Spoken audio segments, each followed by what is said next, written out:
بسم اللہ الرحمن الرحیم۔ عمر انفو ٹی وی آپ آج کے لیے ایک نیو سٹوری لے کر آ رہا ہے۔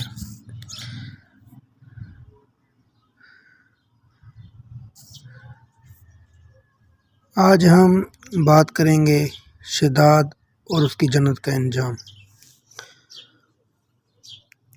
قوم ارم کا تعلق قوم عاد سے تھا اور وہ ارم نام کی بستی کے رہنے والے تھے۔ وہ بستی بڑے بڑے ستونوں والی تھی۔ عماد جمع ہے عمد کی اور عمد کے معنی ستونوں کے ہیں۔ عاد کے نام سے دو قومیں گزری ہیں، ایک کو عاد قدیمہ یا عاد ارم کہتے ہیں۔ یہ عاد بن عود بن ارم بن سام بن نوح علیہ السلام کی اولاد میں سے تھے۔ ان کے دادا کی طرف منسوب کر کے ان کو عاد ارم بھی کہا جاتا ہے۔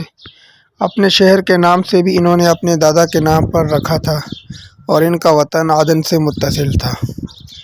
ان کی طرف حضرت ہود علیہ السلام مبعوث کیے گئے تھے، لیکن قوم عاد کی بدعمالیوں کی سبب جب انہیں تباہ کر دیا گیا تو حضرت ہود علیہ السلام حضر موت کی طرف مراجعت کر گئے۔ ان کی رہائش احقاف کے علاقے میں تھی۔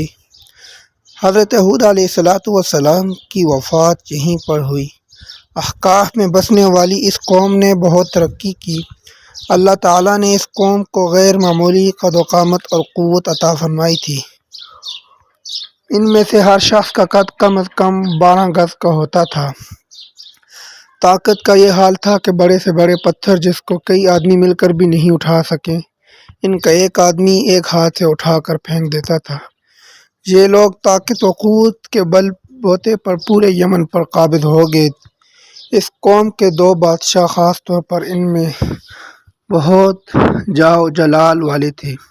وہ دونوں بھائی تھے، ایک کا نام شدید تھا جو بڑا تھا اور دوسرے کا نام شداد تھا جو اس کے بعد تخت نشین ہوا۔ یہ دونوں وسیع علاقے پر قابض ہو گئے اور بے شمار لشکر و خزانے انہوں نے جمع کر لیے تھے۔ عاد ارم کا قصہ۔ شداد نے اپنے بھائی شدید کے بعد سلطنت کی رونق و کمال کو عروج تک پہنچایا۔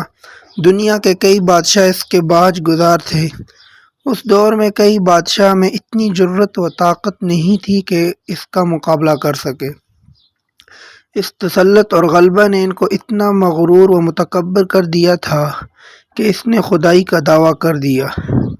اس وقت کے علماء و صالحین نے جو سابقہ انبیاء کے علوم کے وارث تھے اسے سمجھایا اور اللہ کے عذاب سے ڈرایا، تو وہ کہنے لگا جو حکومت و دولت و عزت اس کو اب حاصل ہے، اس سے زیادہ اللہ تعالیٰ کی عبادت کرنے سے کیا حاصل ہوگا؟ جو کوئی کسی کی خدمت و اطاعت کرتا ہے یا تو عزت و منصب کی ترقی کے لیے کرتا ہے یا دولت کے لیے کرتا ہے، مجھے تو سب کچھ حاصل ہے، مجھے کیا ضرورت کہ میں کسی کی عبادت کروں؟ حضرت ہود علیہ السلام نے بھی اسے سمجھانے کی کوشش کی لیکن بے سود۔ سمجھانے والوں نے یہ بھی کہا کہ یہ حکومت و دولت ایک فانی چیز ہے، جبکہ اللہ کی اطاعت میں اخری نجات اور جنت کا حصول ہے، جو دنیا کی ہر دولت سے بہتر اور زیادہ قیمتی ہے۔ اس نے پوچھا یہ جنت کیسی ہوتی ہے؟ اس کی تعریف خوبی بتاؤ۔ نصیحت کرنے والوں نے جنت کی وہ صفات جو انبیاء کرام علیہ السلام کی تعلیمات کے ذریعے ان کو معلوم ہوئی تھی اس کے سامنے بیان کر دی، تو اس نے کہا مجھے اس جنت کی ضرورت نہیں، ایسی جنت تو میں خود دنیا ہی میں بنا سکتا ہوں۔ چنانچہ اس نے اپنے افسروں میں سے 100 معتبر افراد کو بلایا، ہر ایک کو 1000 آدمیوں پر مقرر کیا اور تعمیر کے سلسلے میں ان سب کو اپنا نقطۂ نظر اور پسند سمجھا دی۔ اس کے بعد پوری دنیا میں اس طرح کے ماہرین کو عدن بھیجانے کا حکم دیا۔ علاوہ اپنی قلمروں میں سب حکمرانوں کو یہ حکم دیا کہ سونے چاندی کی کانوں سے اینٹیں بنوا کر بھیجیں اور کوہ عدن کے متصل ایک مرابع شہر جو 10 کوس چوڑا اور 10 کوس لمبا ہو بنانے کا حکم دیا۔ اس کی بنیادیں اتنی گہری کھدوائی کہ پانی کے قریب پہنچا دی، پھر ان بنیادوں کو سنگ سلیمانی سے بھروا دیا جب بنیادیں بڑھ کر زمین کے برابر ہو گئی تو اس پر سونے چاندی کی اینٹوں کی دیواریں چنوا دی گئی۔ ان دیواروں کو بلندی اس سے زمانے کے گز کے حساب سے 100 گز مقرر کی گئی۔ جب سورج نکلتا تو اس کی چمک سے دیواروں پر نگار نہیں ٹھہرتی تھی۔ یوں شہر کی 4 دیواری بنائی گئی۔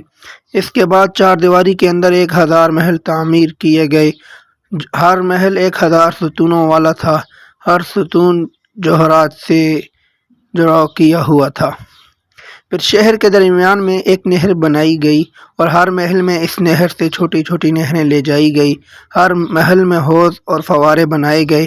ان نہروں کی دیواریں اور فرش یاقوت، زمرد، مرجان اور نیلم سے سجا دی گئی۔ نہروں کے کناروں پر ایسے مصنوعی درخت بنائے گئے جن کی جڑیں سونے کی شاخیں اور پتے زمرد کے تھے۔ ان کے پھل موتی و یاقوت اور دوسرے جواہرات کے بنوا کر ان پر ٹانگ دیے گئے۔ شہر کی دکانوں اور دیواروں کو مشک و زعفران و عنبر و گلاب سے خوشبودار کیا گیا۔ یاقوت و جواہرات کے خوبصورت پرندے چاندی کے اینٹوں پر بنوائے گئے جن پر پہرے داری اپنی اپنی باری پر آ کر پہرے کے لیے بیٹھتے تھے۔ جب تعمیر مکمل ہو گئی تو حکم دیا گیا کہ سارے شہر میں ریشم کے قالین بچھا دیے جائیں۔ پھر نہروں میں سے کسی کے اندر میٹھا پانی، کسی میں شراب، کسی میں دودھ، کسی میں شہد و شربت جاری کر دیا گیا۔ بازاروں اور دکانوں کو بہترین پردوں سے آراستہ کر دیا گیا اور ہر پیشہ و ہنر والے کو حکم ہوا کہ اپنے اپنے کاموں میں مشغول ہو جائیں، اور یہ کہ شہر کے تمام باسیوں کے لیے ہر وقت ہر نوع و قسم کے پھل و میوے پہنچا کر دیں۔ 12 سال کی مدت میں جب یہ شہر اس سجاوٹ کے ساتھ تیار ہو گیا تو تمام امراء، ارکان و دولت کو حکم دیا کہ سب اسی میں آباد ہو جائیں۔ پھر شداد خود اپنے لاؤ لشکر کے ہمراہ انتہائی تکبر اور غرور کے ساتھ شہر کی طرف روانہ ہوا۔ بعض علماء و مصلحین کو بھی ساتھ لیا اور راستے پر ان سے ٹھٹھا و تمسخر کرتے ہوئے ان سے کہتا رہا، ایسی جنت کے لیے تم مجھے کسی اور کے آگے جھکنے اور ذلیل ہونے کا کہہ رہے تھے، میری قدرت و دولت تم نے دیکھ لی۔ جب قریب پہنچا تو تمام شہر والے اس کے استقبال کے لیے شہر کے دروازے کے باہر آ گئے اور اس پر پھول نچھاور کرنے لگے۔ یہ ناز و ادا سے چلتے ہوئے جب شہر کے دروازے پر پہنچا تو روایت ہے کہ ابھی اس نے گھوڑے کے رکاب سے ایک پاؤں نکال کر دروازے کی چوکھٹ پر رکھا ہی تھا تو اس نے وہاں پہلے سے ایک اجنبی شخص کو کھڑے ہوئے دیکھا۔ اس نے پوچھا، تو کون ہے؟ اس نے کہا، میں ملک الموت ہوں۔ پوچھا، کیوں آئے ہو؟ اس نے کہا، تیری جان لینے۔ شداد نے کہا، مجھے کو اتنی مہلت دے دو کہ میں اپنی بنائی ہوئی جنت کو دیکھ لوں۔ جواب ملا، مجھ کو حکم نہیں۔ کہا، چلو اس قدر ہی فرصت دے دو کہ گھوڑے پر سے اتر آؤں۔ جواب ملا، اس کی بھی اجازت نہیں۔ چنانچہ ابھی شداد کا ایک پاؤں رکاب میں اور دوسرا چوکھٹ پر ہی تھا کہ ملک الموت نے اس کی روح قبض کر لی۔ پھر حضرت جبرائیل علیہ السلام نے بڑے غرور سے ایک ہولناک چیخ ماری کہ اس وقت تمام شہر میں اپنے عالی و شان سجاوٹوں کے ایسے زمین میں سما کہ اس کا نام و نشان تک باقی نہ رہا۔ قرآن پاک میں اس کا ذکر اس طرح ہوا۔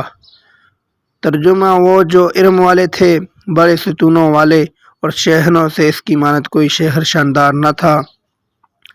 سورۃ الفجر کی آیت نمبر 7 اور 8 کا یہ ترجمہ۔ شداد اور اس کی جنت کا انجام۔ معتبر تفاسیر میں لکھا ہے کہ بادشاہ اور اس کے لشکر کے ہلاک ہو جانے کے بعد وہ شہر بھی لوگوں کی نگاہوں سے اوجھل کر دیا گیا، مگر کبھی کبھی رات کے وقت عدن اور اس کے ارد کے لوگ اس کی کچھ روشنی اور جھلک نظر آ جاتی تھی۔ یہ روشنی اس شہر کے دیواروں کی ہوتی تھی۔ حضرت عبداللہ بن قلابہ رضی اللہ عنہ جو صحابی ہیں، اتفاق سے ادھر کو چلے گئے۔ اچانک آپ کا ایک اونٹ بھاگ گیا۔ آپ اس کو تلاش کرتے کرتے اس شہر کے پاس پہنچ گئے۔ جب اس کے مناروں اور دیواروں پر نظر پڑی تو آپ بے ہوش ہو کر گر پڑے۔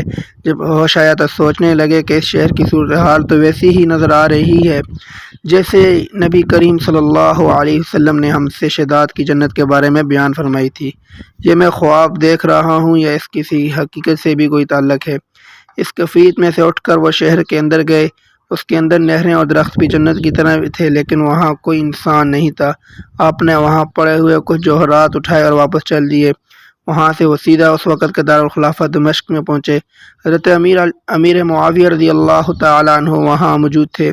وہاں جو کچھ ماجرا ان کے ساتھ پیش آیا انہوں نے بیان کیا۔ حضرت امیر معاویہ رضی اللہ تعالیٰ عنہ سے پوچھا، وہ شہر آپ نے حالت بیداری میں دیکھا تھا کہ خواب میں؟ حضرت عبداللہ رضی اللہ عنہ نے بتایا کہ بالکل بیداری میں دیکھا تھا۔ پھر اس کی ساری نشانیاں بتائی کہ وادن کے پہاڑ کے فلان جانب اتنے فاصلے پر ہے، ایک طرف فلان درخت اور دوسری طرف ایسے کنواں، اور یہ جوہرات و یاقوت نشانی کے طور پر میں وہاں سے اٹھا لایا ہوں۔ حضرت امیر معاویہ رضی اللہ تعالیٰ عنہ یہ ماجرا سننے کے بعد نہایت حیران ہوئے۔ پھر اہل علم سے حضرات سے اس بارے میں معلومات حاصل کی گئی کہ کیا واقعی دنیا میں ایسا شہر بھی کبھی بسایا گیا جس کی اینٹیں سونے چاندی کی ہوں؟ علماء نے بتایا کہ ہاں، قرآن میں بھی اس کا ذکر آیا ہے۔ اس آیت میں ارم ذات العماد سے یہی شہر مراد ہے، مگر اللہ نے اس کو لوگوں کی نگاہوں سے چھپا دیا۔ علماء نے بتایا کہ حضور صلی اللہ علیہ وسلم نے یہ بھی فرمایا کہ میری امت میں سے ایک آدمی اس میں جائے گا اور وہ چھوٹے قد سرخ رنگ کا ہوگا، اس کے ابرو اور گردن پر 2 تل ہوں گے، اور اپنے اونٹ کو ڈھونڈتا ہوا اس شہر میں پہنچے گا اور وہاں کے عجائبات دیکھے گا۔ جب حضرت امیر معاویہ رضی اللہ تعالیٰ عنہ نے یہ ساری نشانیاں حضرت عبداللہ بن قلابہ رضی اللہ عنہ دیکھی، فرمایا واللہ یہی وہی شخص تھا۔ تو دوستو، اللہ پاک نے شداد اور کے غرور اور تکبر کی وجہ سے جو اس نے جنت بنائی تھی اس کو تباہ و برباد کر دیا۔ وما علینا الا البلاغ۔